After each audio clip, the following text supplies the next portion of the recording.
বাজ পাখির মতো শূন্যে ভেসে এক হাত তুলে একটা গোল বাঁচালেন।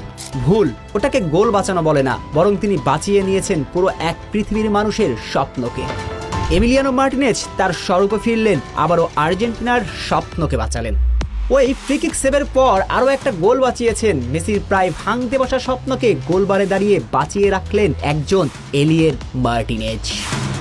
ম্যাচের প্রায় অন্তিম মুহূর্ত, সেট পিসের প্রতিপক্ষ স্বপ্ন তখন প্রদীপের মতো নিভু নিভু করে জ্বলছে, কারণ ম্যাচে যে হারানোর কিছুই ছিল না কেপ ভার্দের, তাই উজ্জীবিত ছিল ওরা।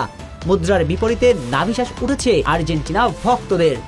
ফ্রিকিকে বিশ্ব চ্যাম্পিয়নদের দেওয়াল আত্মবিশ্বাস হারিয়েছে, রক্ষণ অনেকটাই নড়েবড়ে।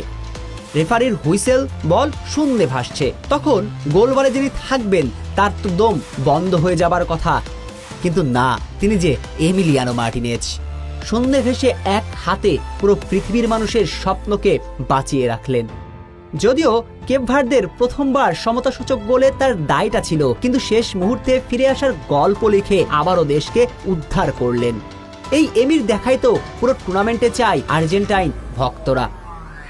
ম্যাচের শুরু থেকেই উত্থান আর পতনের গল্প লিখেছে বর্তমান বিশ্ব চ্যাম্পিয়নরা। দুইবার এগিয়ে গিয়েও দুইবারই সমতায় ফিরেছে কেপ ভার্দে। শেষ মুহূর্তে মেসির জাদুকরি কর্নার কিকে রোমেরোর হেডে লিড, কিন্তু পরের 5 মিনিটে একের পর এক আক্রমণে তিনবারের বিশ্ব চ্যাম্পিয়নদের নাড়িয়ে দিয়েছে কেপ ভার্দে। তবে শেষ মুহূর্তে বাজপাখি মার্টিনেজের জাদুতে আবারও মেসি আর আর্জেন্টিনার রক্ষা।